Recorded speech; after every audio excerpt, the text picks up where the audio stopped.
Hey, what's up guys, TechVid here, and today we're going to be taking a look at the all-new Series 10 Apple Watch. Let's get into it right after the intro.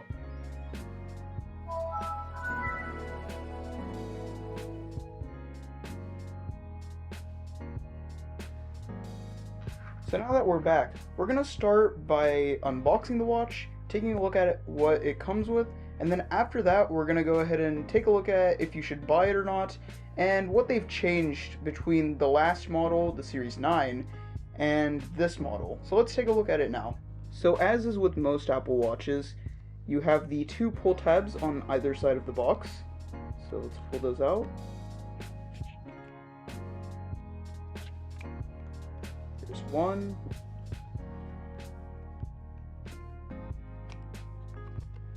There's two.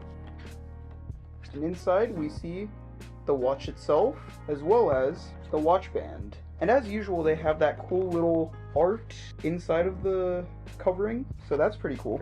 So first off, let's go ahead and take a look at the band here. So this is the stainless steel pin band. So this is a sport band that's available for the Apple Watch Series 10. So in order to open it, we have the signature green Apple pull tab.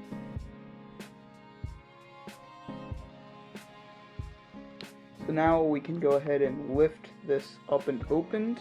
Inside here we see the band itself. It's in like a little sleeve, kind of like how the older iPhones used to have an opening sleeve underneath the phone. Then we have our warranty card here, which oddly enough still says 2023 on the back here if you can read that. So here's the denim colored sport band for the Apple Watch Series 10. So we can go ahead and lift it up.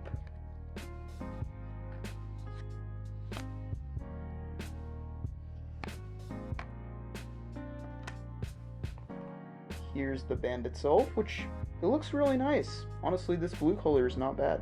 Next, let's go ahead and take a look at the watch itself, which comes in this box, which has an image of the watch right here. So in order to open this, there's also two of the signature Apple pull tabs.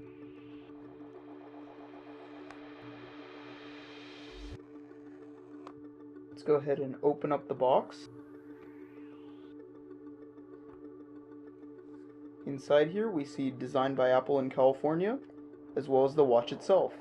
So here under this designed by Apple in California, we have, oh, this is our warranty info. The other thing was the band info. And inside of this we have our magnetic braided cable, which is USB-C to Apple Watch magnetic connector.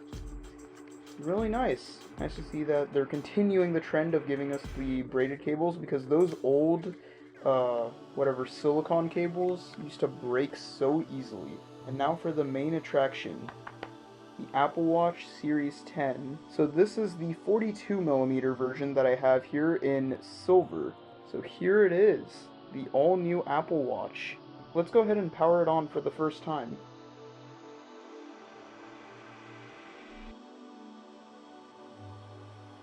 There it is, the new Apple Watch.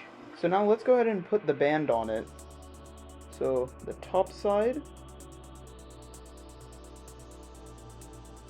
and then for the bottom side. There it is. So now let's go ahead and get into the review section of this video.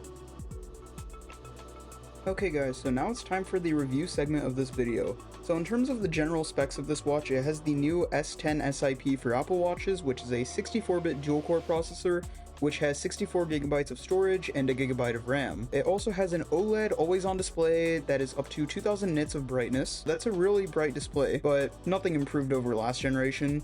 It has sleep tracking, fitness tracking, swim tracking, and collision detection, which the swim tracking has a new feature that's been introduced. Now, in terms of differences from the Series 9 Apple Watch, both sizes are a millimeter bigger on the Series 10, so the 41mm became 42, and the 45 became 46. There's also a new wide-angle OLED display for better brightness distribution, so whenever you look at the watch at an angle, the screen should be a lot brighter than what it was on the previous models. There's also a depth gauge and water temperature sensor, which was the feature that I was talking about for swim tracking.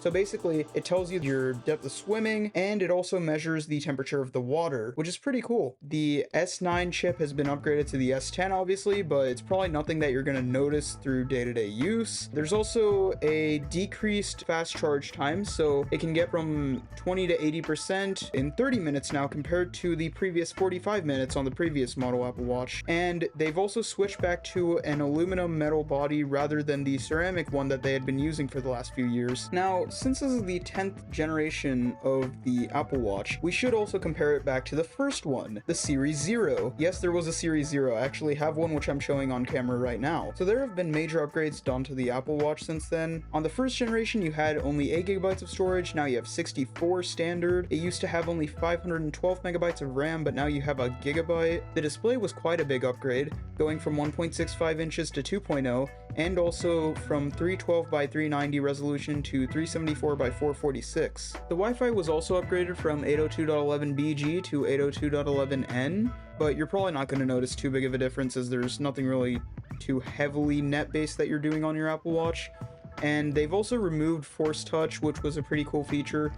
And we also saw the upgrade from watchOS 1 on the first ever Apple Watch to watchOS 11 where we are today. Of course, we also gained a bunch of other features such as the OLED displays that were upgraded, the swim tracking, collision detection, and sleep tracking, as well as cycle tracking.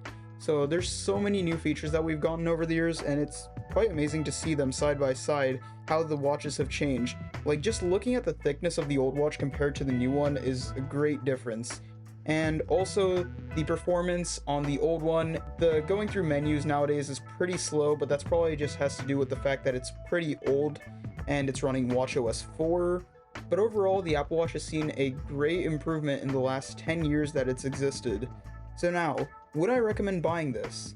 Well, it depends on which watch you currently have. If you have a Series 0 through Series 3 Apple Watch, then definitely now would be a great time to upgrade, as you will be getting so many new features that weren't available to your watch prior.